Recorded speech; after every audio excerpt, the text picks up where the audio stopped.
And grand bienvenue à tout le monde. We are expecting about 800 guests to join us today for a session on the art of governance in the time of COVID, a very important topic now, and our board members are very much a partner with us as we go through this crisis. I want to take a moment to acknowledge that we are on the traditional territory of many nations in this country, and we are grateful to have the opportunity to work, to live, and to meet on this territory. Now it's my pleasure to introduce our chairman of the board at Business in the Arts, Robert Foster.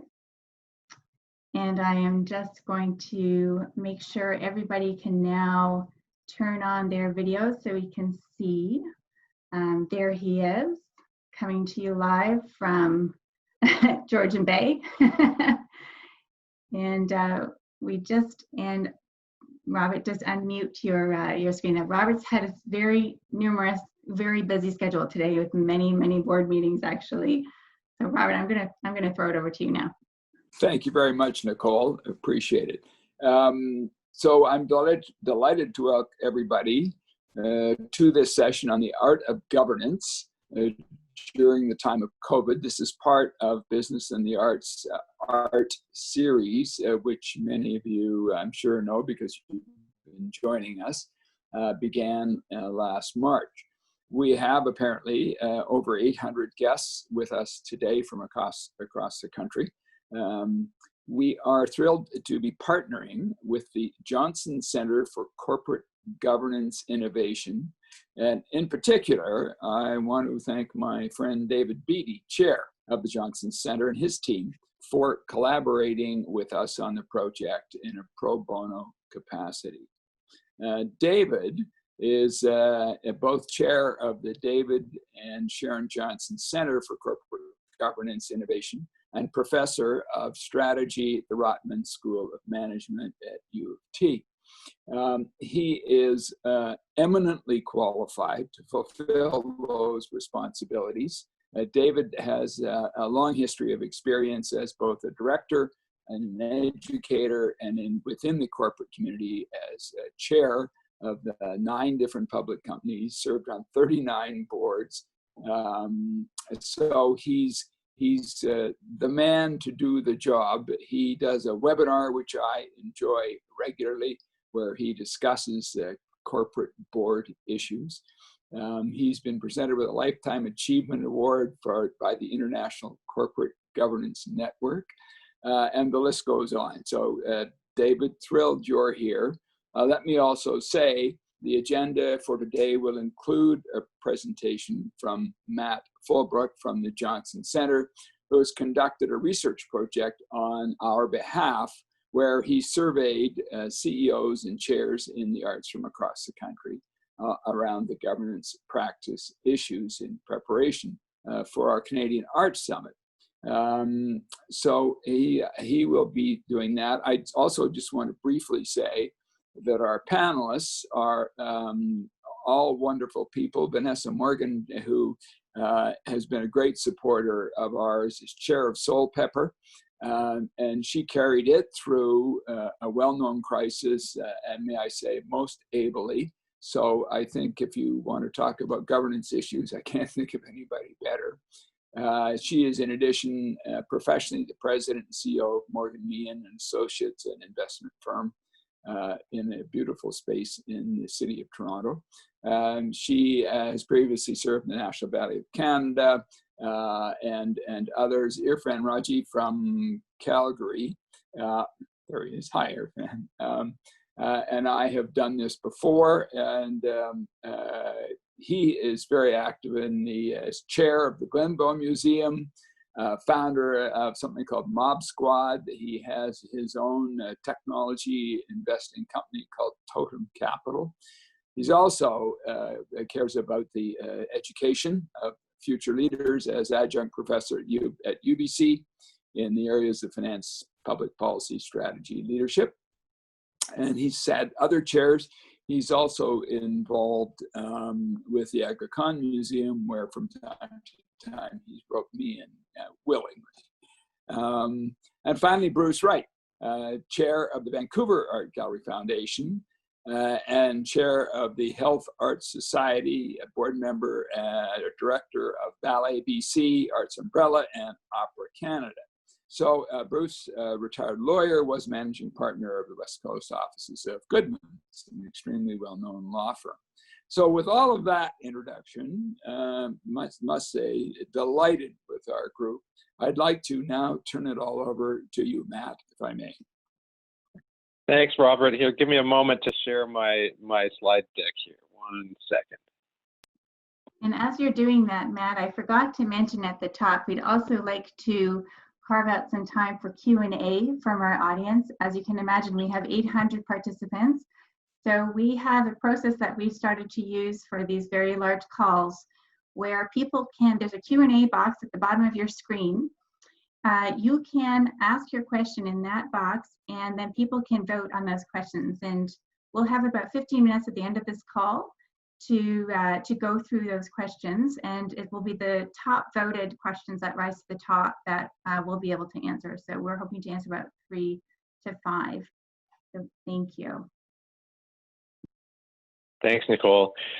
So thanks everybody for joining us. We've got a whole lot of stuff to cover, so I promise not to take up too much of your time, but we had the pleasure of working with Business for the Arts a few months ago, and some of you on the webinar may have participated in this survey. This was, of course, pre-COVID, and so some of the results that we're showing you will have a little bit of a different flavor in the aftermath of the pandemic, but I think you'll also realize that a lot of this stuff remains relevant and will be really, really deeply covered in the conversation that follows with our panelists. So the survey participants involved 38 board chairs and CEOs and represented 7 provinces. And so this is it was a great opportunity to hear straight from the folks at the top of these organizations, the real decision makers, and get a sense from them about how the decision-making and board effectiveness and management effectiveness were working in the arts sector. We had budgets ranging from quite small, well, we only involved the rather large organizations, but we had from $3 million to over $50 million in annual budget, so it was a reasonably large range. And most of the participants were CEOs. We had a significant number of board chairs participating as well. So that gives a sense of the voices that were involved. But what did we learn? We asked a whole range of questions, both sort of demographic and quantitative about the nature of the organizations and the structures of governance, but also a little bit of a qualitative angle about how well things were working. And almost all of what we learned was good news. 4 out of 5 participants were very enthusiastically supportive of the idea that the board does in fact add value. And I would say that that's as good or maybe even a little bit better than what we hear from organizations in other sectors who maybe aren't quite as enthusiastic about the board's value. Almost all of the directors, and this, you've got to remember, this is mostly CEOs responding. They said, look, our directors are fully aware of their roles and duties. So it's not like because we're in the arts sector and because we're we're talking about volunteers here, they really do in fact come into the room prepared and understanding their roles. Most of these organizations felt, yes, we're covering in board meetings, the agendas are right, we cover the right material, and directors are showing up fully prepared, which again, I think this is as good or a little bit better than what we hear in other sectors where there are often concerns about especially the level of preparedness from board members coming into the meeting. And finally, and perhaps maybe most importantly, all these participants expressed to us that they feel their boards are unafraid to challenge managers when appropriate. So it's not that they're overpowering managers, but in fact, what we have is a healthy, constructive culture where there's conflict if necessary, and the board members feel confident to, I suppose, speak truth to power and make sure that they reach the right decision. These were really strong themes through the survey, and as I said, it's very, very good news. We're also interested, given our opportunity at the Johnston Centre to sort of examine governance in a multitude of sectors, it's interesting to have access to this data and see in what ways it's similar and in what ways it's different from other sectors. And in this case, there are certain elements that make the arts sector unique. One of them, and I've put as a subtitle here, beyond the fact that most boards have 2 direct reports. And as you know, a lot of these arts organizations will have an executive director and an artistic director who both report up to the board, which is a structure that's relatively unique to the arts sector and one that we don't see very frequently in other models. But beyond that, we have very, very large boards. So more than 40% of our participants had boards with 20 or more directors. I'm sure most of you on this webinar will look at that and say, yeah, that basically represents us too. And you'll see that almost everybody has boards with 14 members or more. And what we see if we're looking at the public issuers where there's tons of data available, the typical range is more 9 to 12 directors. So the arts sector boards are significantly larger, and there's very few of them, in fact, that sit in that range where the typical public issuer board sits. And the explanation that was given to us will be no surprise to most of you, is that it often helps for two reasons. One, it helps to have more hands on deck to support fundraising, and it also helps to have more hands on deck in a volunteer environment where you want to make sure that you have a sufficient number of people in the room, even if some of the board members are unable to attend.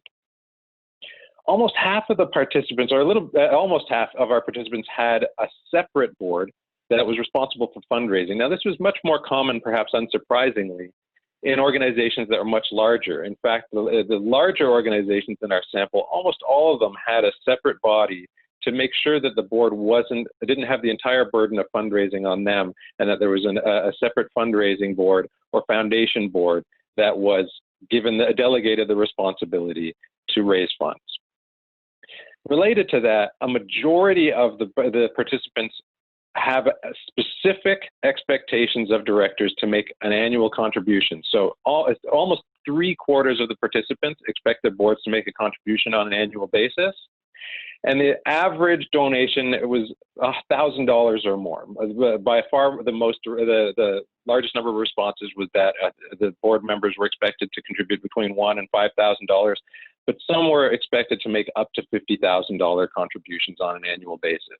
Now, this, of course, is a unique thing in the arts sector as well, where we don't see in the for-profit universe, of course, the expectation that directors make personal financial contributions. But I do want to point out some of the elements from the survey where we see similarities to other sectors, and that's especially when it comes to director recruitment and board composition, which of course is an issue that's top of mind not just now, but over the long term. So what's similar? Most of the organizations that were surveyed use a skills matrix, a formal skills matrix, to recruit new board members. In other words, they're taking the time to understand what are the skills that we need to make sure that this board is functioning effectively, and what are the skills that each of our directors have, so that we can compare the skills that we have against the skills that we need, and visually and practically identify, here are the areas where we've got current gaps, here are the areas where we may have emerging gaps in the future as we have turnover, and just as important, here are the areas where we have redundancy, so that we can target our future recruitment around that as well. And as a result, we saw very, very high confidence in the skill level of directors, which if we look at other types of organizations in the not-for-profit sector, we don't often see the same level of high confidence in director skills. In fact, there's often a lot of other not-for-profit organizations struggle to get the professional and technical expertise they need. That does not appear to be the case in the survey sample that we had a few months ago. Similar to other sectors, we see boards and executives that often disagree on governance priorities. The one that stood out the most, we talked a minute ago about the boards and their role in raising funds. The CEOs who participated in our survey were much more likely to emphasize that as a priority for the way that the board executes its duties. And boards would say, no, in fact, our duty is less about fundraising and more about, for example, financial oversight. And this was a very significant difference between the CEOs who participated in our survey and the board chairs, for example. This is not unusual. In other organizations that we work with and study, we often see between management and the board a little bit of a different perception as to what the ideal role for the board is. And this is just, in some of the cases, when we followed up with some interviews, these are just conversations that boards and managers need to have together to try to make sure that they're on the same page going forward. And finally, we saw almost raising up to the very top of the pile in terms of concerns, and this, of course, is pre-COVID, was that board diversity was, we saw a minute ago, board skills, not so much of a concern. In fact, there's very high confidence in that area. Board diversity, on the other hand, there was a little bit of lower confidence. So we did, and this is going to be our segue into our panel, which is going to focus a little bit more on how the pandemic has affected a lot of these findings. How has COVID-19 impacted governance? And we did a larger set of interviews with CEOs and board members and other executives in a broad range of sectors, as well as a handful in the arts sector. And we learned a few things. Boards and managers are having to take some new approaches, as you might imagine. A lot of boards are not afraid now to dive deeper into operations and let go, for at least temporarily, of that noses in, fingers out perspective, because they realize that there's a lot of urgent operational matters that they need to have a handle on.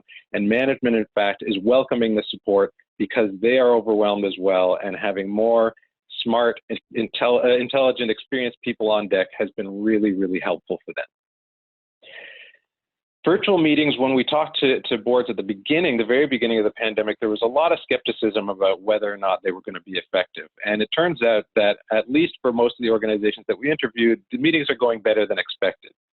They're a little bit shorter, they're covering a little bit less ground, but the social element has been a little bit less awkward than expected. But the chairs especially are telling us it's not a substitute for meeting in person. There's a certain amount of that nuanced in-person social element that really can impact in a positive way the interaction between board members and the interaction between the board and management. And most of the organizations that we talked to had not found a way to overcome that by going virtual. And so some different organizations have had different approaches, but most of them still feel at post-pandemic, no matter how well virtual meetings are going, we're still going to go at least part way back to in-person meetings.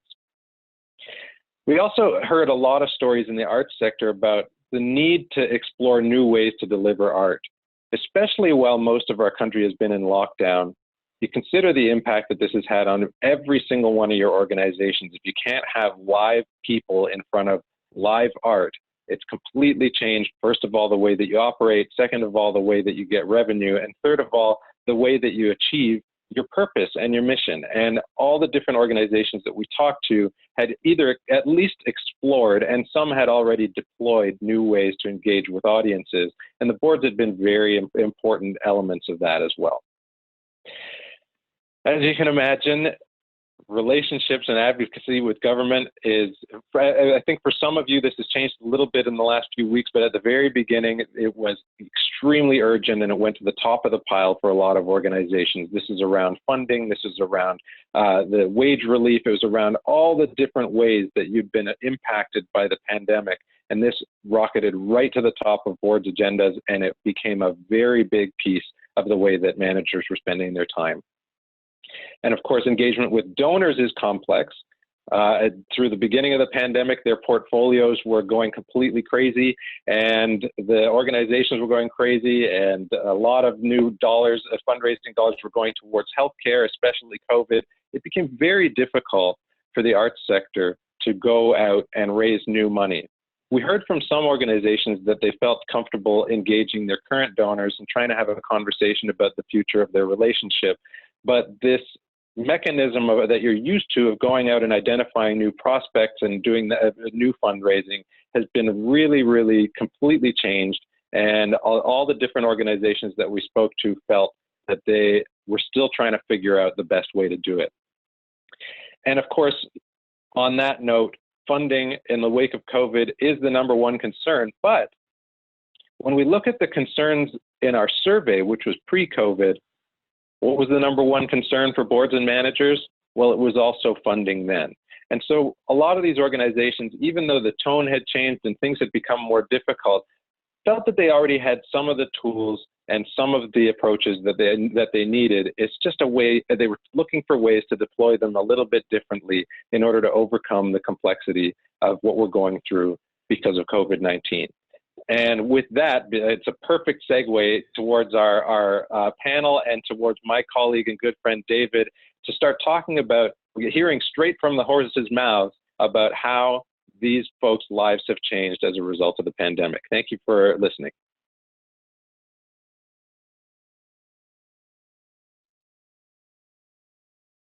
David, you're muted. Thank you, Matt. I'm going to take you through very quickly a number of slides that I think define the jobs of the board, which are more or less the same with significant differences across all sectors, and the difficulties in getting a board that is value added. And it's very interesting that your survey showed that most of the CEOs believe that the boards they have today really are important value adders for them. That is not what we find in the publicly traded sector. Everybody anywhere believes that hiring the CEO is this, what I call the sacred task of the board. If you don't get that right, everybody suffers: the employees, the patrons, the researchers, suppliers, community, environment. And it might take you as long as 2 or 3 years to catch up with the fact you have an underperforming CEO, and then another 2 or 3 years to move into the problem. So I advocate very strongly that boards get a good run at this and that they work at this very diligently, because failure is not an acceptable alternative. Beyond that, I think of the jobs of a board in 3 different time horizons: the past, the present, and the future. The past is ensuring the accounts are accurate, reporting out to all stakeholders in any compliance organizations. In the present, we oversee the results. We have approval ratios where capital expenditures or hirings need to come to the board. Those boundary levels are very complex often. And we should, as a board of directors, understand the operating culture of our outfit. And around the boardroom table, you understand nothing of the operating culture. So I always advocate that directors get out and meet the folks who are doing the value-added work in the field. And in the future, you got to be involved in the strategy, and you got to know and nourish the talent. So I describe that as know where we're going when we grow up or have an idea, and then know who's going to get us there. Those 3 time frames in lines of sight work like this: hindsight, oversight, and foresight. So if you think about the job of the board beyond hiring the CEO as being responsible for 3 lines of sight, you've pretty much captured the complexity of a very difficult operational environment. For me, hindsight and oversight combine into the compliance policing role, and that's very important in publicly traded companies, whereas oversight and foresight combine to add value. And we're always trying to push those firms in the publicly traded arena into a position where they add value as opposed to just perform a policing role. And of course, in your sector, you have to maintain what I call your benefactor passion. The people who love your organization, the people who you depend on for finance and support and networking, are clearly a large and growing and important voice in your governance. So I regard that as an over and above job. In addition to that, you have to do the 3 lines of sight. You've got to be responsible for the compliance, and you should be able to add value. So in the integrative model, you have them as the same. Matt said, I think it was 50-50, where the fundraising function was maintained as part of the board. And then there's a funding and a governing split, which is a separation of those 2 functions, which the Shaw Festival, one amongst many, has decided to go to that route. I don't think there's a right answer here, but I do think it's something to think about, because a board of 22 people is pretty much by definition a board that's going to find it very difficult to coalesce around some strategic view of the future. One of the tools that we use, and I started this with McKinsey, we asked directors, how did they invest their time today? And I use the word invest because I think it implies that you want to get a return on that investment. If you use the word spend, how did you spend your time, Robert, is kind of gone, right? It's not coming back. But if I say, Robert, how did you invest your time? Then you're more likely to think of, did I get any return for that investment? So we found that 70% of boards in the publicly traded arena, 70% of their time was invested in today, the hindsight and oversight routines, and only 30% in tomorrow, the foresight.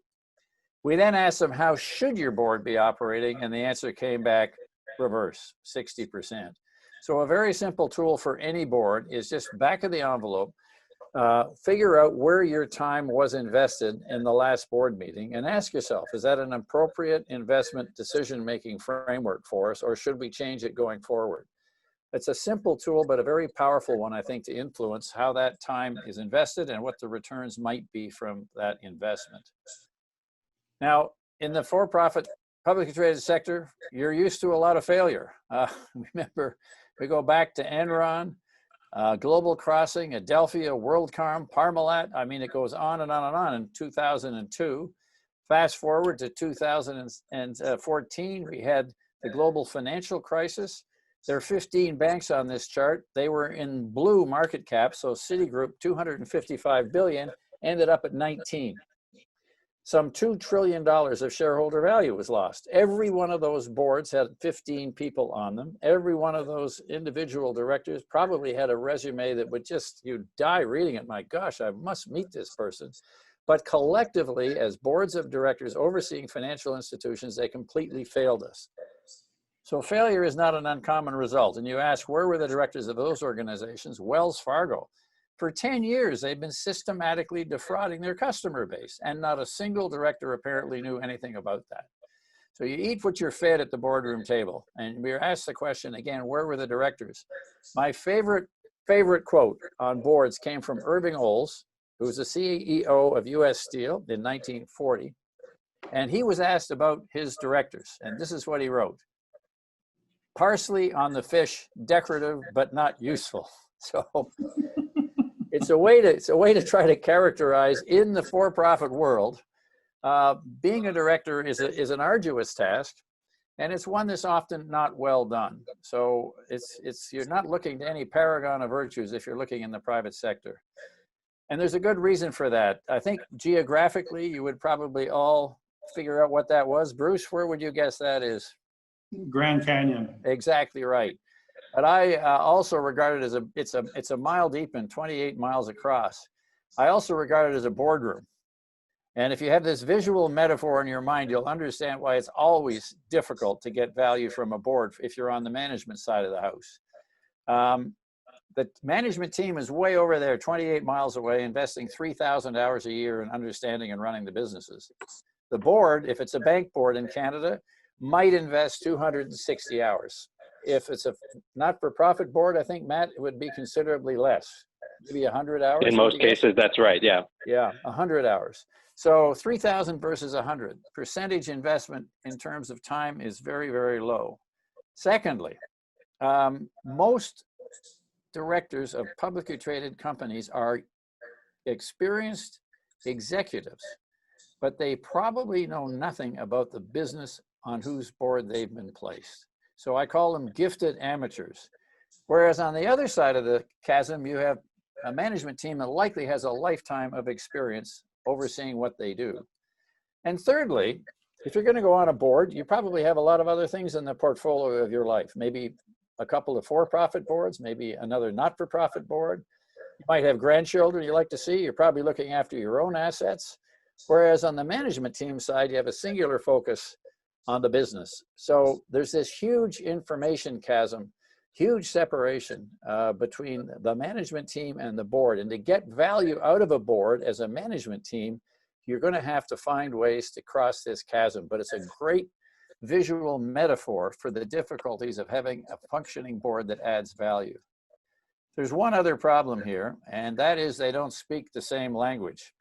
I'm going to show you a chart that came to me. I was on the board of Goldcorp, second largest gold mining company in the world. The head geologist said, I need $25 million more to drill in Campbell Red Lake. And here was his explanation. As you can plainly see, the ultramafic unit has been isoclinally folded and overprinted by a regional S2 foliation and related left lateral reverse myelinitic shear zones. My God, I said, you only want $25 million? Well, why don't you take 100? Look at that, it's amazing.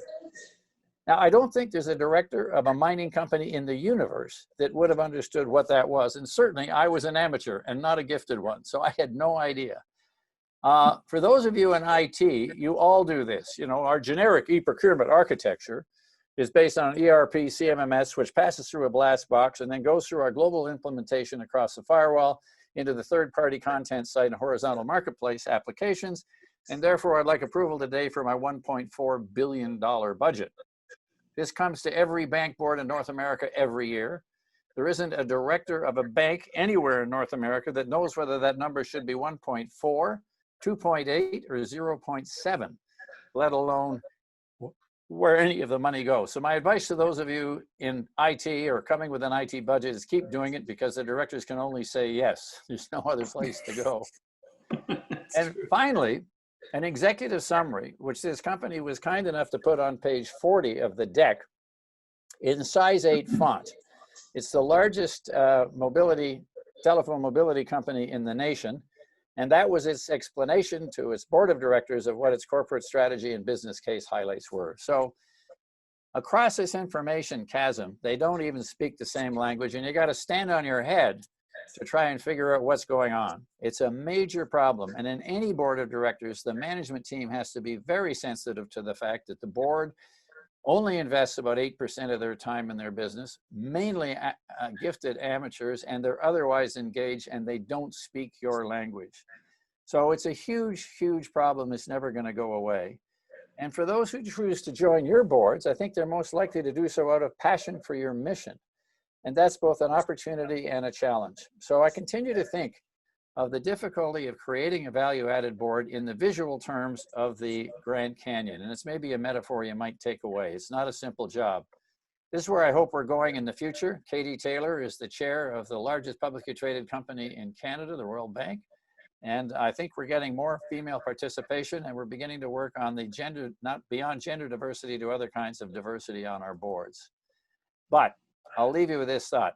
Being a value-added board is a hard, hard job, and is not going to get any easier. So we're making these slides available, both Matt and I, to you in PDF format. So just, I think they'll be posted in a couple of spots. And I'm thrilled now to actually bring my panel into focus. If I can do that, I'll stop the sharing. And I'd like to introduce my three in this order: Bruce Wright, Irfan Raji, and Vanessa Morgan. Bruce, can you give us a 30-second shot on the last 85 years of your career? Sure. I'm a retired lawyer, just retired because I wanted to spend more time with the arts organizations and artists that I want to spend time supporting. My big organizations are Vancouver Art Gallery, where I'm the past chair and I now chair the foundation. We're in the middle of a $350 million new building project to build a building by Herzog and Demeron. I'm president of Health Art Society, which is becoming one of the largest performing arts organizations in the country. We've set up boards across the country now, and we're closing in on 20,000 concerts by paid performers to people in care. And this goes under the name Concerts in Care in SAMS, La SAMS in Quebec. This organization is very active right now in paying performers that are otherwise not getting paid to do streaming presentations into care facilities. And we're performing in outdoor venues as well. I'm the past chair of Vancouver Opera, very involved with the opera sector and on Opera Canada board. And my local Vancouver charities that I'm extremely excited about are Ballet BC, which is in the last 10 years has become one of the leading contemporary dance companies in the world, and Arts Umbrella, which provides arts education to 24,000 art students a year. Imagine shutting that all down during this COVID. I also vice chair Pride and Art, which is runs the Vancouver Queer Arts Festival, and I think that's probably it. But Bruce, it's taking up all my time that I used to spend doing boring legal stuff. So, well, we're blessed to have you in this sector. Irfan Raji from Calgary. Irfan. Well, thanks, David. I really appreciated your presentation. Quickly, I think Robert, I am involved in a number of nonprofits and for-profit boards, and so they span from arts to health to media, journalism, and technology. And I've had the pleasure of living in many cities in Canada. So I was born and raised outside of Vancouver, spent many years there. Spent many years in Toronto and now in Calgary. Great, thank you. Welcome. And Vanessa from Toronto. Hi, David. Thank you. As Robert mentioned, I run Morgan Main and Associates, an investment management firm. So I do need to correct you, David. Maybe today things have changed, but Shopify is the largest corporation in Canada at the moment, not the Royal Bank. I am board chair of Soulpepper. I've been on the board since 2011 and was nominated as chair in late 2017, just before we had our own crisis. So obviously timing is not my strong suit. And we were just sort of coming through that and hitting our stride when the pandemic hit. Other not-for-profit boards I am or have been involved in include the Smith School of Business at Queen's University, the National Ballet Endowment Foundation, and Carey's Place Autism Services. Oh, thanks, Vanessa. Now, you're all welcome to submit any questions as we go through here, but I'm going to start with you, Bruce, and ask you about board engagement in the new medium. Now that we've all been on Zoom and some equivalent, we move well beyond teleconferencing. What are the tricks of the trade? What are the pitfalls here to avoid? What are the things that really work for you? Well, you know, I appreciated Matt's comments. I think they reflect mostly what I'm seeing. We're in a bit of a renaissance time in terms of board engagement. You know, there's less, as you say, less worry about stepping on toes and more interest in, you know, when our artistic and operational staff are so burdened doing triple duty.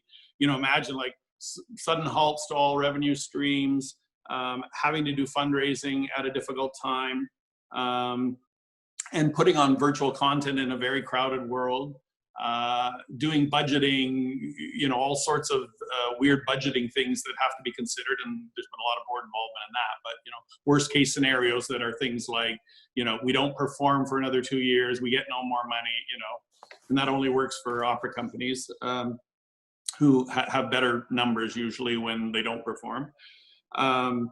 But all this has, you know, into this context, we've got these boards having, you know, doing things virtually, and it's way better than I would have thought it is. It's actually functioning extremely well for the organizations I'm involved in. We had a strategic planning session at Vancouver Art Gallery last week where we had, you know, breakout sessions, just, you know, and suddenly you've got 4 people you're talking to, and then you go back into the main group. I've been on an AGM, you know, with the voting buttons, and it worked more efficiently than a crazy AGM for an arts organization. Using the chat function for chat function for, you know, side conversations, that could work very well as long as you don't broadcast to the whole group when you were trying to tell one other person how boring you thought it was, which has happened once. But I think it spells an end to teleconferences, because, you know, the board is way more engaged on a Zoom type call than on a teleconference. And I think teleconferences combined with Zoom, sort of, those people still seem to be out of the room. So, you know, I think it's going to be part of our ongoing, it's never going to substitute getting together, which has got the, you know, the immediate touch, but it's very efficient. It's greener. It's, you know, you can have way more meetings in a day if you're not zipping around the city to different board meetings. So I think that's great. And in terms of the actual engagement of boards, you know, I think they're getting into the big existential questions, considering their mission, dealing obviously with operational things to the extent that management wants them.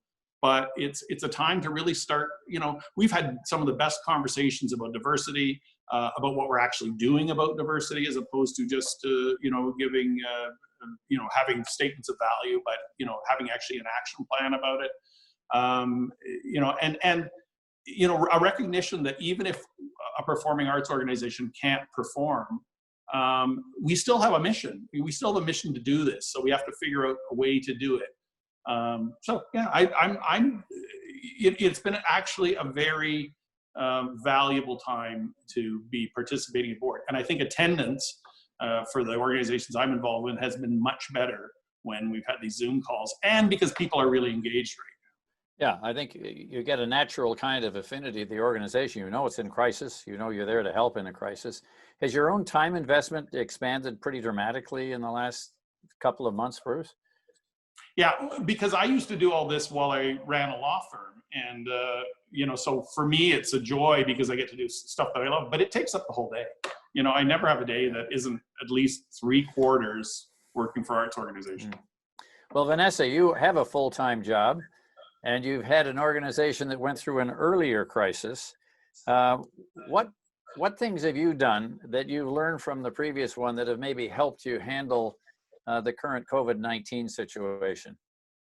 Yeah, it is kind of funny, but in hindsight, we were fortunate to having gone through our own crisis a few years ago, is that prompted us to set up structures and procedures that had not previously been in place. So when the COVID-19 pandemic struck, we quickly established 2 ad hoc special committees of the board, one focused on operations and one on fundraising. So this allowed for a nimbler response to the crisis and the ever-changing situation. As you know, no one, including governments, is working with any experience of a pandemic in this country like that. So there's many new programs, and the rules and requirements were coming out with little time to respond. The board delegated certain responsibilities to the Special Ops Committee to allow for quick decision making and incorporating things like the wage subsidy into staffing plans and payments to artists in addition to contractual requirements, things like that. While the Special Fundraising Committee consulted with donors about the feasibility of launching a special campaign, as we've done in 2018, and encouraged our nearest and dearest to remit their regular annual donations earlier to assist with cash flow. During our crisis, we also learned how, the creation of a new, smaller, more agile portion of the board, did that meet with any opposition from others who were not included in that group, or has that been a fairly smooth transition? It was fairly smooth having done it the first time around, but we did learn some lessons, and communication is key. So we started we added more regular board meetings as well for the board to meet more frequently.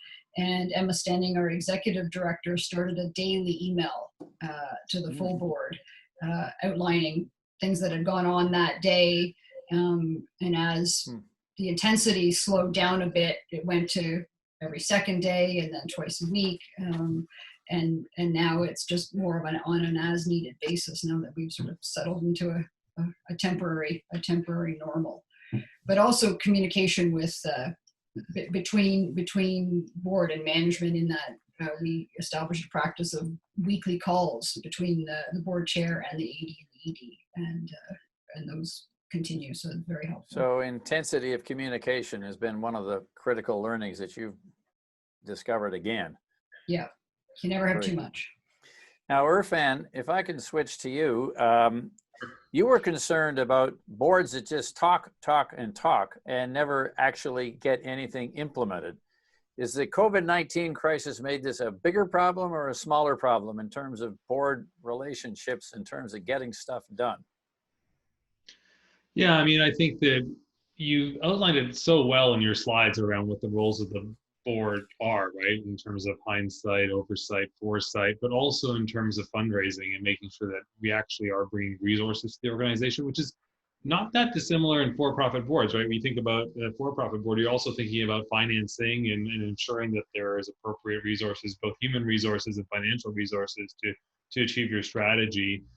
And the thing that I worry about right now, and I think it's a particular issue if you're the board chair that you should be thinking about, is making sure that we're doing the right things, not just anything. Mm-hmm. And so when you think about what happened with COVID, it's something that we hadn't seen before. It created a lot of uncertainty and frankly anxiety for all of us, right? Because we were worried about the longevity, sustainability of our organizations. And one of the things that I spend time making sure we do as an organization is making sure that we are doing the things that we should be helping with, not the things that we shouldn't be helping with. So if you think about most of us, we would have risk matrices and we would think about the organization and what would happen in different scenarios. A financial crisis would be a normal one for us to be thinking about. And then we also hire a CEO and let the CEO hire a management team to actualize those strategies. What I worry about, and I see this across some organizations doing it better than others, is the house is on fire right now with COVID, but we have a plan for when the house is on fire. So let's stick to our plan and not let our anxiety of wanting to be helpful right now make us get in the way of what the action plan is that we all agree to at times of sort of normalcy and sanity.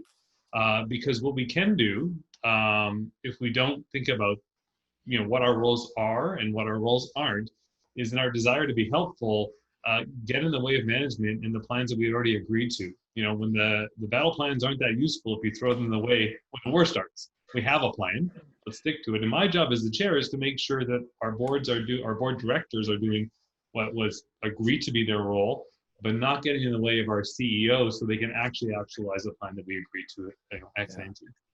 I worry about that a lot.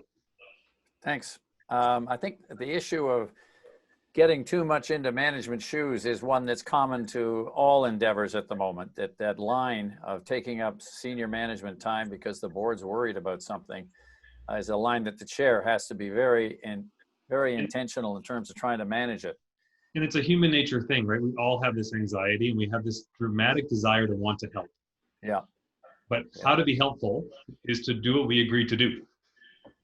Mm-hmm. David, if I may interject for a moment. Yeah, Matt.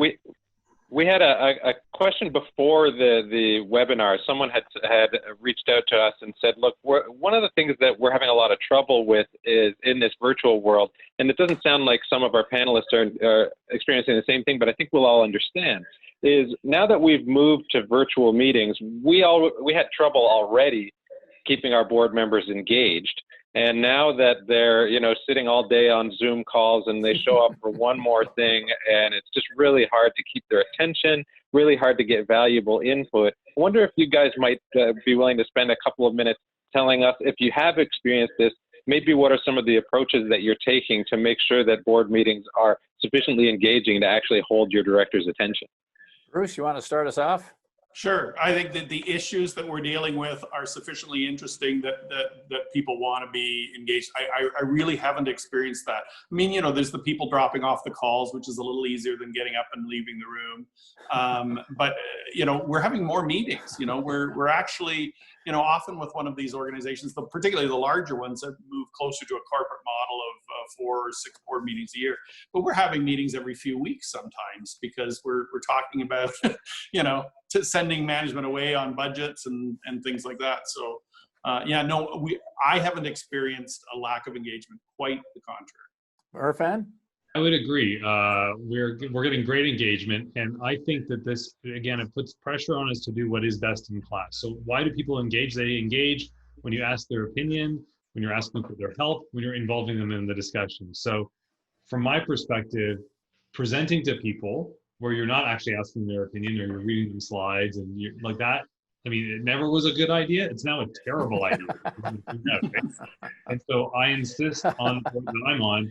Material needs to go out 7 days in advance. You have to read the material in advance, and you have to come and have a conversation that's a two-way conversation so you're actually engaged.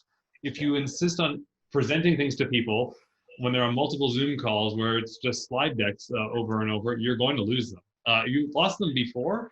It was, they were forced to sit there and listen to you because they were in the room. Now they don't have to. They'll just tune you out. So you have to do sort of the best practice of pre-circulate, have a conversation, and not a slide read-through. So death by PowerPoint is even a higher risk in Zoom land than it is around the boardroom table. Unless your PowerPoint, David, was as good as your PowerPoint was, you're fine. And I have to tell you, I mean, I had the benefit of seeing that PowerPoint in advance. You said, I'm going to show this PowerPoint. Yeah. I'm so glad those slides that I didn't understand actually were slides I wasn't supposed to understand, because I looked at them and I'm like, I don't know what I don't know what this is. Yeah. Vanessa, let's go to the sacred task of the board is hiring the CEO. Soulpepper had a rather dramatic change of senior executive staff, and you had to replace 2 at once. Can you give us some insight into how that was done and what you learned from that? Sure. It was, it's a bit like an arranged marriage. So we had to decide if we wanted to do the searches simultaneously or sequentially. And we opted to do them sequentially, starting with the executive director, because our interim executive director, Kevin Garland, was only with us for a finite period of time. So we started with that, and we focused a lot on finding people who would be collaborators and open and strong communicators, because it was likely that they would have to build a relationship from scratch. We weren't picking a duo from somewhere else. So that was focus in the search. And as you mentioned, Bruce, or you, David, you mentioned that we have AD and ED both reporting to the board, so they have equal responsibilities. So It's very key there. Once we had selected Emma Stenning as our ED, then we invited her to the AD candidate interviews, even though she wasn't formally in the ED role yet. And then once we decided that Wayne Mangesha was our chosen AD candidate, we arranged for Wayne and Emma to meet casually and allow them to get to know one another a little bit and to see if they felt any creative synergy. And I think that was really important. They both came away quite enthused. So that was really helpful. And then once in place, we did strike a board committee to help with the leadership transition and act as a resource for them and help in developing the strategic plan. And we're very fortunate that it turned out to be a great pairing. Well, you described them to me as a mutually cooperative team rather than a competitive team. Yeah, exactly. And they have complementary skills and a shared vision, so you can't really ask for more. No, that's a wonderful outcome. Irfan, if I can turn to you, I think the value-adding part of a board is looking to the future and asking what we want to grow up to be. You've had a lot of experience with this in both the private sectors and in the arts, but lifting your eyes, I think, was the phrase you used when we chatted. Yeah, I mean, I think that going through this crisis, we were forced to be myopic. Like, we had to just look immediately in front of us and ensure the sustainability of the next few weeks in survival, which I think was the right thing to do. What I'm worried about now is if we continue to be myopic, maybe the path that we're on, sort of just focusing on the next few weeks, isn't going to take us where we want to be in 2 years. So I think for most of us as governors, we have to do this dual thing of keeping one eye focused on what's the next month look like. Are we actually going to be able to make payroll? But the other eye, should start to focus on out in the future, 2 years from now, where is this taking us? And I think that we have to do some thinking around our fundamental business models, right? Like things like, I'd say from a for-profit perspective, should we have physical office space or not? Can we afford to, in our new business model, if revenue only comes back, 50% or 80%, have this cost structure and this business model? And I think if we're going to make decisions that will ensure sustainability beyond 6 months, if we want to make decisions on things that will have implications 2 or 3 years into the future, we have to do those things now. And so I'm not advocating not thinking about, again, from a Soulpepper perspective, having a fundraising committee to be like, hey, this is like really urgent. We need to think through this. But I think we also have to start thinking about where are we actually taking this thing longer term? And are there fundamental changes or implications for us on our business model 5 years from now? Yeah, thanks, Irfan. Bruce, you had exactly the same concern of we got to survive in funding. If we have no money coming in for a year, how are we going to cope? But on the other hand, I think your phrase was we ought to be moving out of the beyond survival, finding new ways to pivot and using this as perhaps an opportunity to innovate.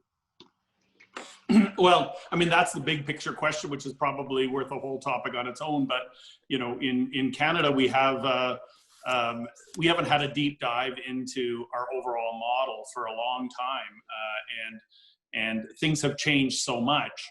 And in Canada, with our hybrid model of funding, where we rely on governments for some, private sector for some, ticket sales for some, and nobody really knows, particularly the people that aren't actively involved in the organizations, don't really know who's responsible for what. So it's a constant education process that we're going through to establish what is the role of corporate funding, what is the role of individual funding.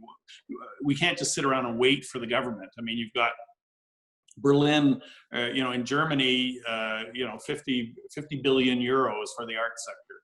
In the States, they know that the only one who is going to step up is the foundations and the private individuals and the corporations. They're not going to get anything from their government. So, here we've got a different model. But we're, on the one hand, for survival, we're trying to get back to normal. But normal wasn't that good.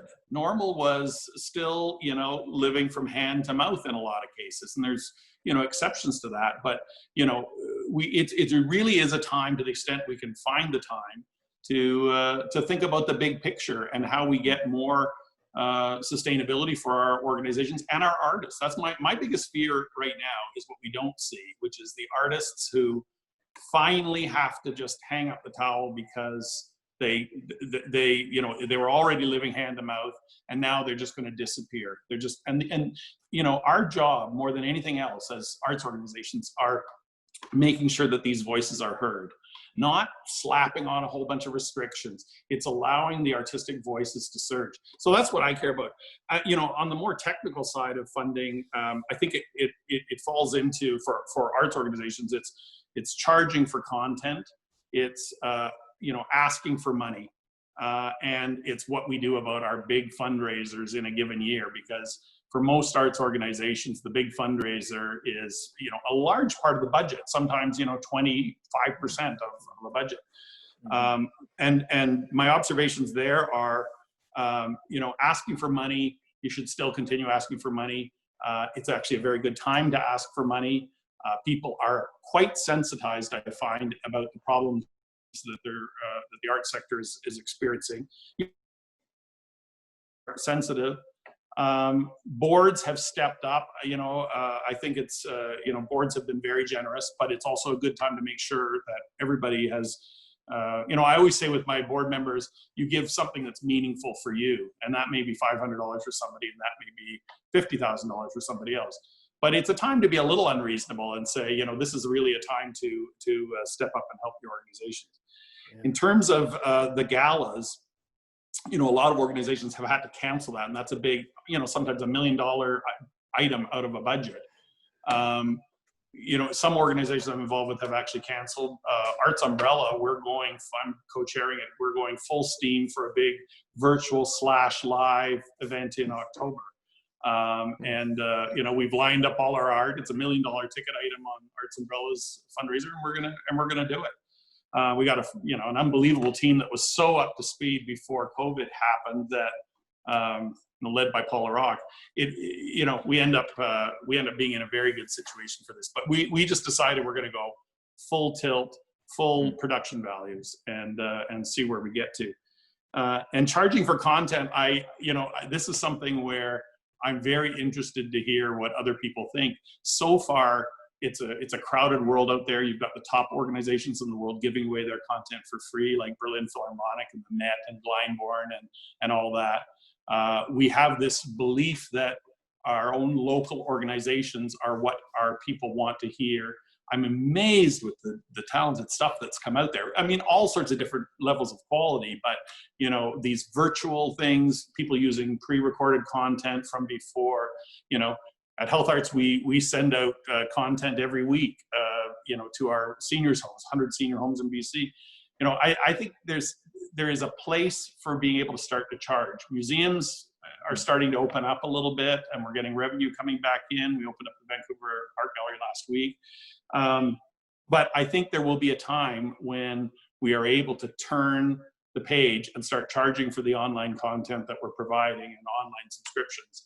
And I'd be interested to see who's going to start jumping into that right now. So yeah, Irfan, have you got a comment on fundraising in this time or revenue generating activities?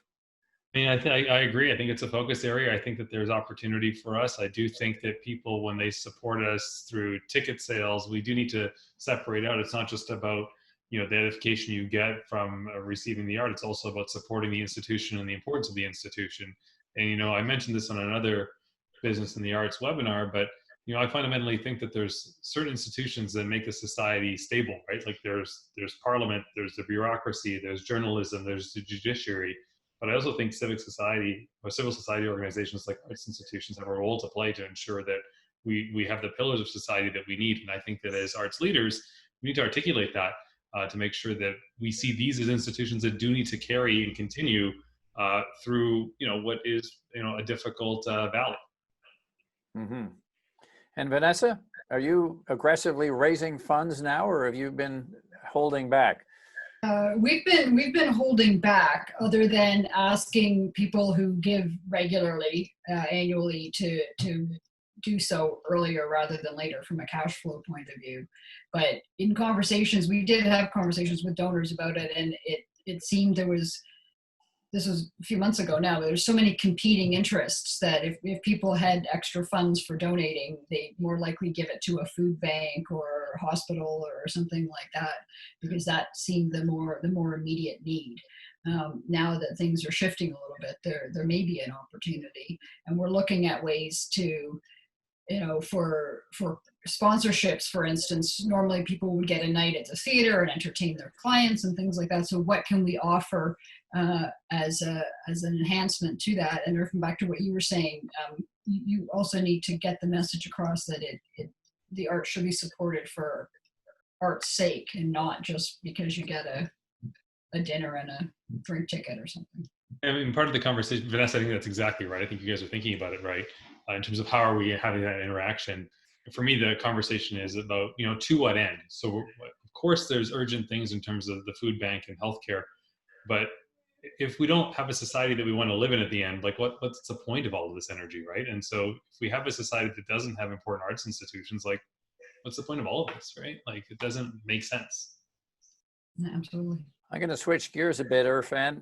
When we were chatting, you said to me, which resonated very deeply, remember the ground troops. This is not the time to forget the troops in action. Yeah, I mean, it's another sort of battle analogy because I do feel like we're under attack. But, one of the things I think that we often forget, like we know we have a fiduciary responsibility. We know that we're supposed to be managing for risk. We know that we have this job to, hire and monitor the CEO, but we also have a job to motivate the team, right? Like we are the boss, right? And so if you think about how hard it is to be in the CEO job today, right? It got harder to fundraise. Your revenue is down. The system is changing. The sands are shifting daily. The stress level is higher. The anxiety is higher. The media attention, everything's worse. Like it's just the hardest job. And we all have more work to do. I mean, Bruce said it. We're in more meetings, and it's easy for us to forget that we actually have this important job to motivate and to thank our teams. And so, on that, to Nicholas and the team at Glenbow, you're doing amazing work, and thank you. Like it's a huge part of what we do.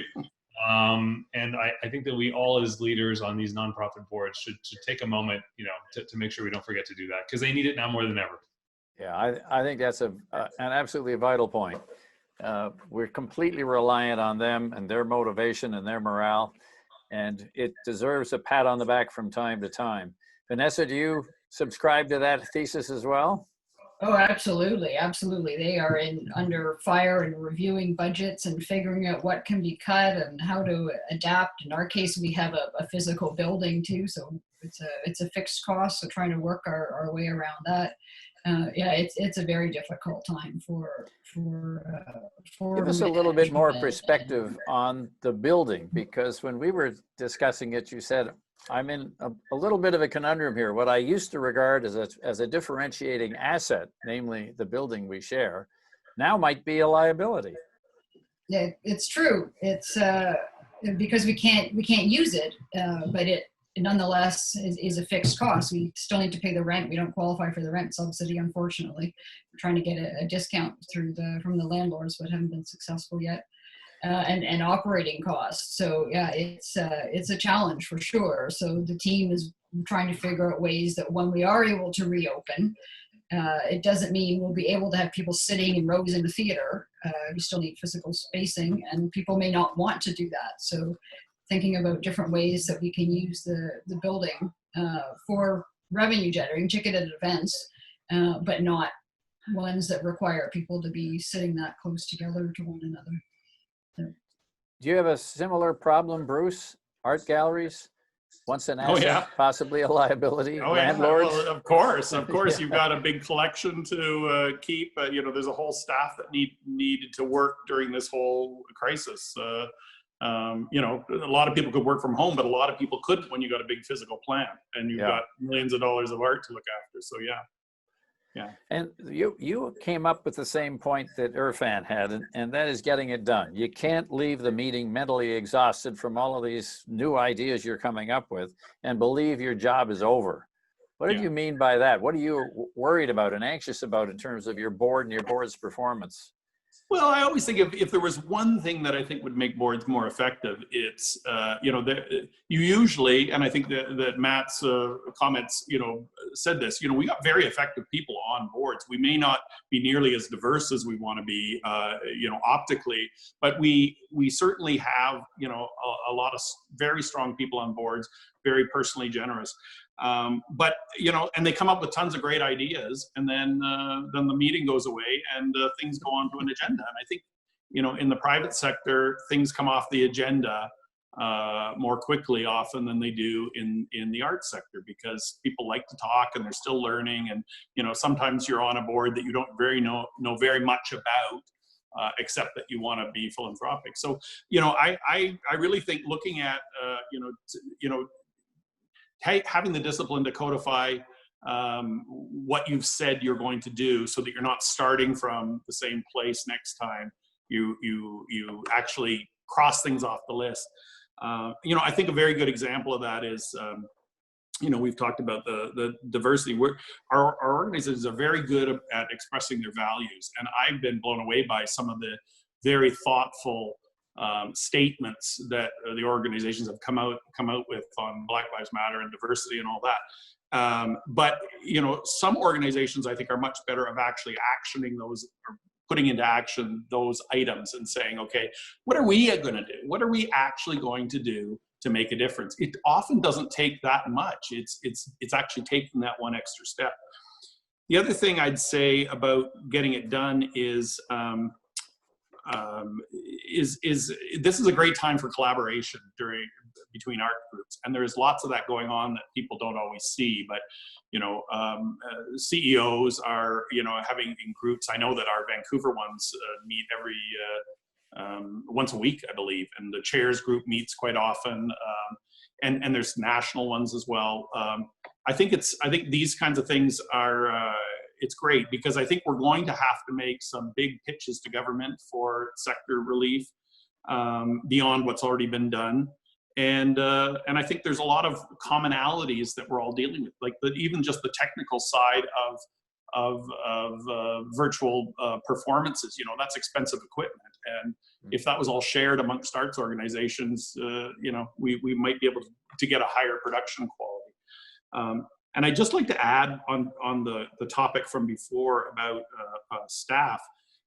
It's something that we all need to remember when this is all over, and it will be over at some point. But to recognize our staff in a meaningful way. A large number of them I know in the country have taken personal cuts during this time, and they're working triple duty. So a big virtual hug to all of you out there, because I know there's a lot of you on this right now. But we on boards are in awe of what you're doing right now, and we recognize the financial implications of all that too. And hopefully we can get to a state where we can properly recognize that, because chronic underfunding of our artists and our arts professionals is something that should be a sector interest of utmost importance to all of us. Irfan, is it reasonable for your CEO to expect you as the chair to be pushing on getting things done out the other end, as opposed to what Bruce has described as good intentions here, there, and everywhere, and then everybody goes home feeling happy? Is this the chair's fundamental responsibility to get stuff done?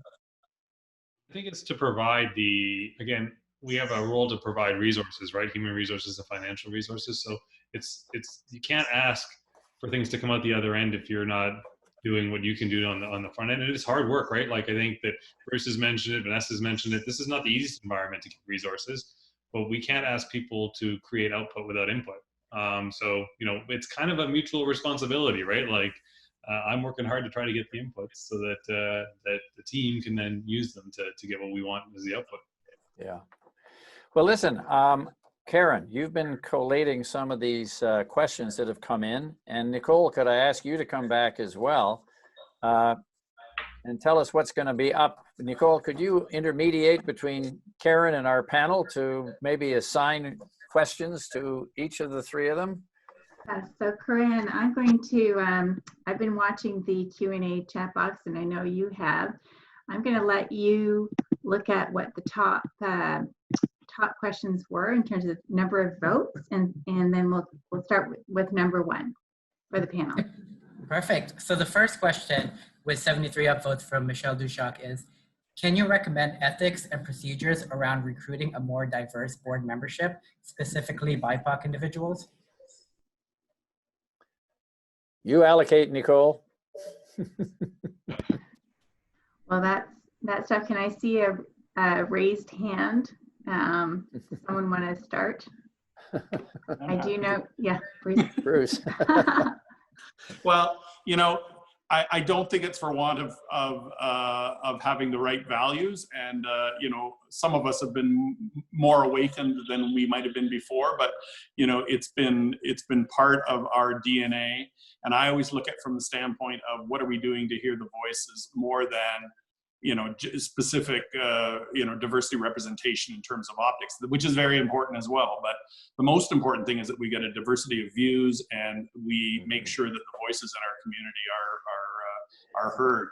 You know, actually, I think really it comes down to saying, okay, we're going to actually, even if it takes way more work than normal, we're going to jump into a new phase of what we actually do to make sure that we are diverse on our boards and diverse in our staff. I really think that's what it is. And if it takes more work, then it takes more work.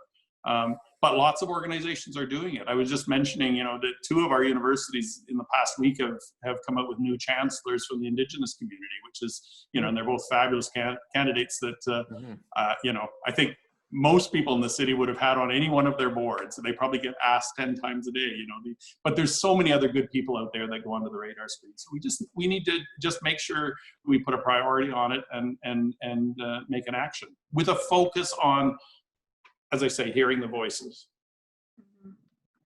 Irfan, you've unmuted. Do you want to weigh in? I mean, I don't think it's any different than thinking about any other type of skill or aspect that you'd want on your board, right? So it's recognizing that it's a good idea to have people that have financial expertise. It's a good idea to have people that understand, you know, certain aspects of potentially your programming. It's a good idea to have people that maybe understand legal risk. It's a good idea to have people that come from different perspectives, are different age, have different diversity across all of its spectrums, whether that's gender, whether that's sexual orientation, whether that's Indigenous people, whether that's people of color. Like it's no different. It's the same framework. So I don't think we need to put this into like it needs a special different process. But there is one thing that I think gets conflated with this that I think we need to be careful about.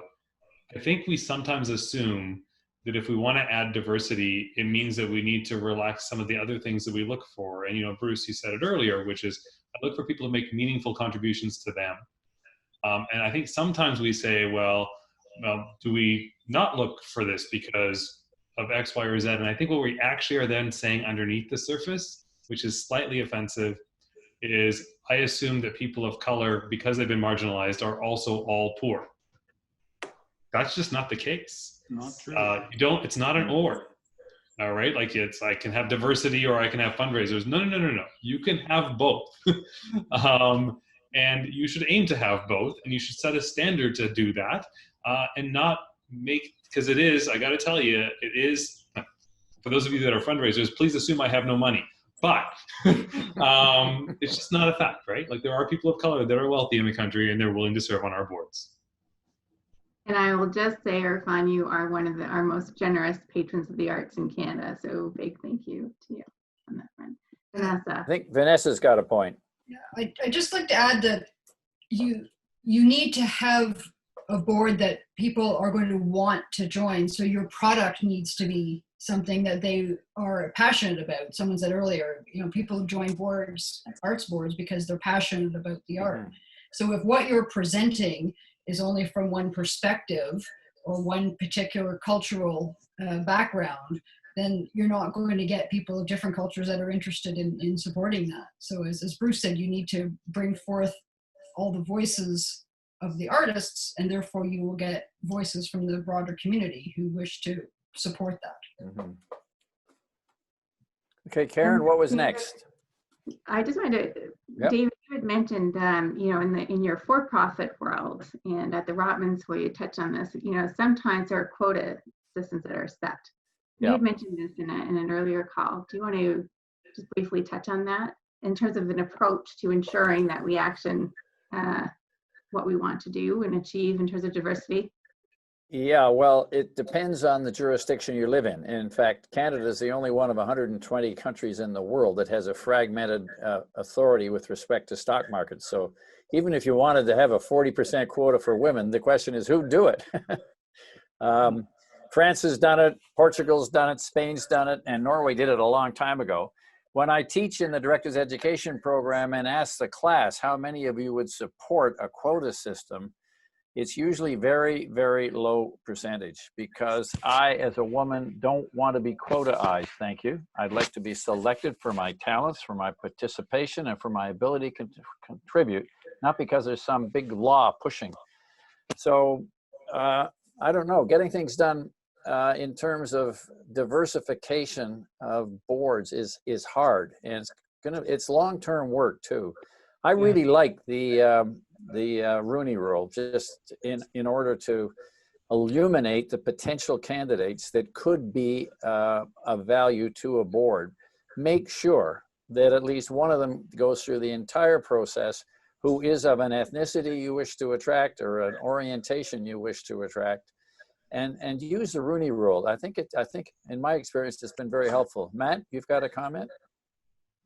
Yeah, well, just to build off of what everybody said, one of the things, because I've been trying to speak with a lot of chairs and CEOs about this over the past few weeks, just to understand what, in their words, what they feel like they're going through. And I won't take up a bunch of air to tell you everything, because there's a lot, but one of the trends in what I'm hearing is a lot of these folks feel like they don't have access to the stakeholders, for especially BIPOC, right? The Black and Indigenous people of color. They're telling me we don't know how to reach them. And my response is often, if you think about your entire universe of your community and your employees, and if you've got shareholders, your shareholders or your donors, and all this whole world of folks who are stakeholders in your organization, I guarantee you that they're there. And you as a board, if you want to know them and understand them, can take steps to find them and engage them and ultimately empower them. But it does take a very direct and specific discipline to actually do it and commit to it. Yeah, For fun, last comment. Yes. yeah, sorry to keep, I spent time thinking people asking about this, It's especially important. with what happened with the Canadian art in that article, and again, your phone's blowing up to provide a perspective on it. We wouldn't think 2 or 3 years ago it would be acceptable to say, well, I can't find women. Like, that sounds crazy, right? And if you think about where our organizations are, they're concentrated in big cities where people of color represent 30, 40, in some cities, 50% of the population. How can you say you can't do that? Like really think about what you're actually saying. And the piece that I'd offer, and as a mindset shift, and I hope none of you do this because I'm giving away my competitive advantage now. If you think about a marathon and we have a runner that runs in sneakers on flat pavement and does a 3.5 hour time, and we have another runner in concrete boots that runs uphill and does it in 3 hours and 45 minutes, so maybe not as good a time, which of those two people is the better athlete? Because right now what's happening on our boards is we're picking the 3.5 hour runner. I'm picking the other one. And so I'm telling you, I'm giving away my competitive advantage because I'm getting better athletes. And I hope that society, takes a while to catch up to what I'm doing in my for-profit boards, my nonprofit boards, because I know you're turning down the better athlete and I'm picking them up.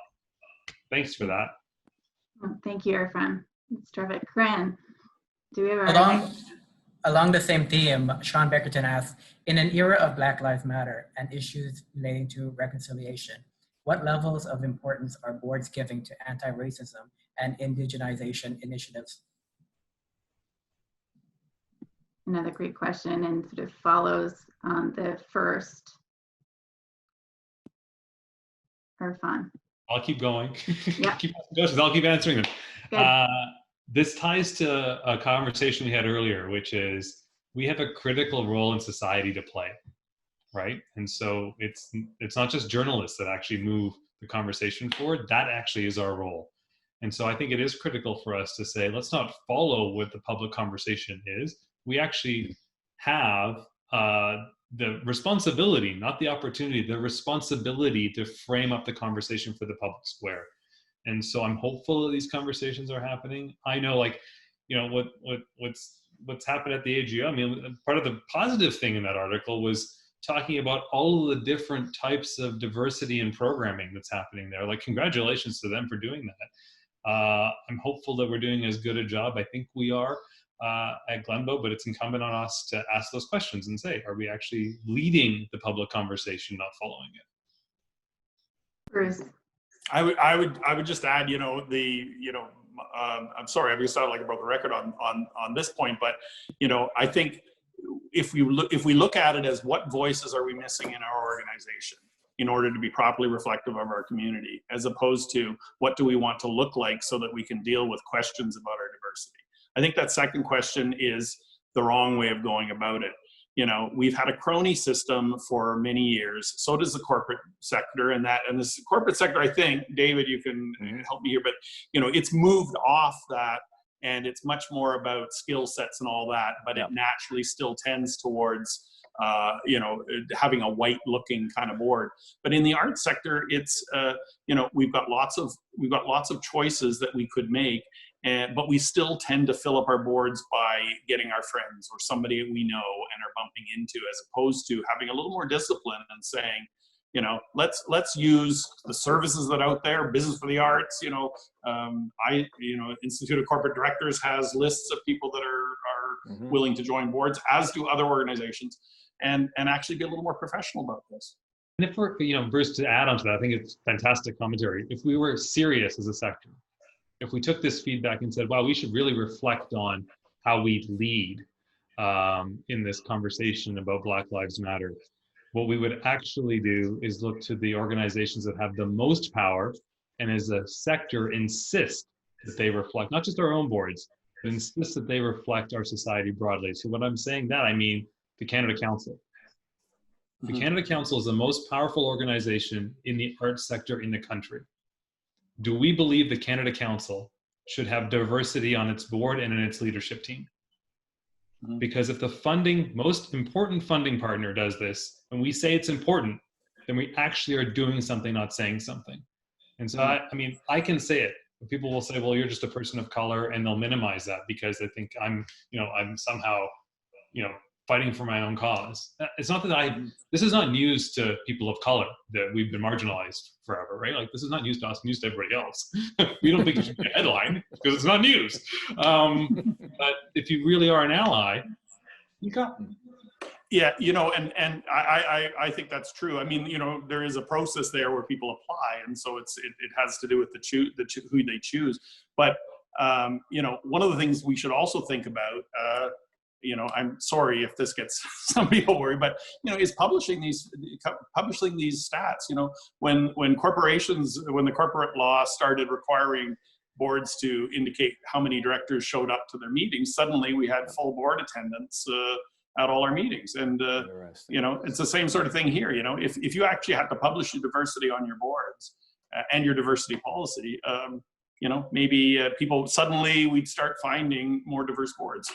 That's interesting, Bruce, because what Matt and I have done in the last 20 years, we've done carrot and stick, putting best practices in front of boards as an example. Say, this is what company A does, you might consider it. So that's the carrot. On the other hand, we've been measuring performance against our own standards for almost 20 years now, Matt.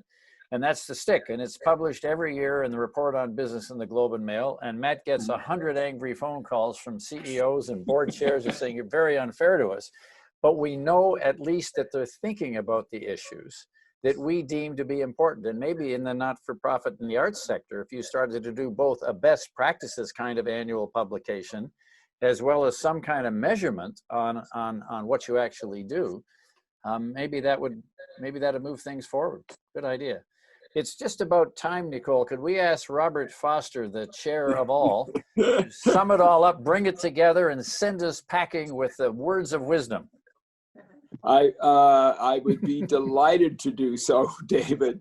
And let me start by saying, first of all, what a presentation team with you, David, and Matt, and what a panel with Vanessa, with Irfan and Bruce. We are so fortunate to have all of you. Nicole and Karen and I listened to all of these, and you truly had me riveted throughout the whole thing, and made me feel nervous as somebody who chairs a few both for-profit and not-for-profit organizations.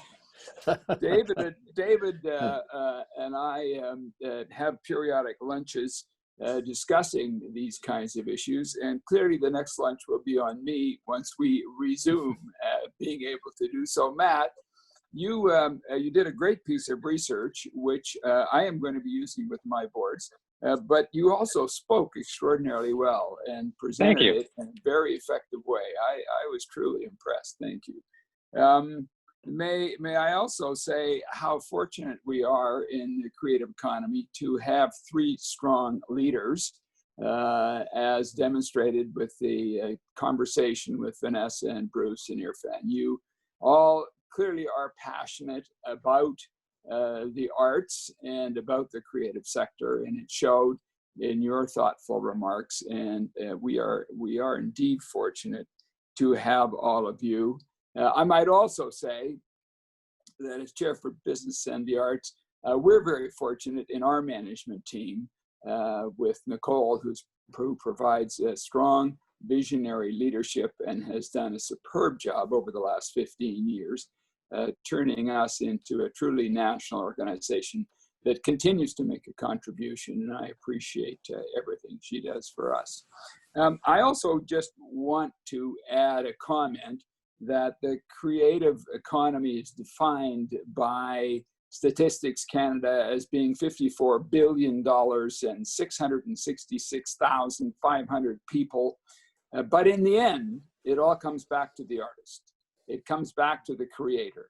And that's why we're here. We're here to give them a platform, support them, encourage them, and at the moment, to carry them through a set of circumstances that has been thrust upon all of us as a society.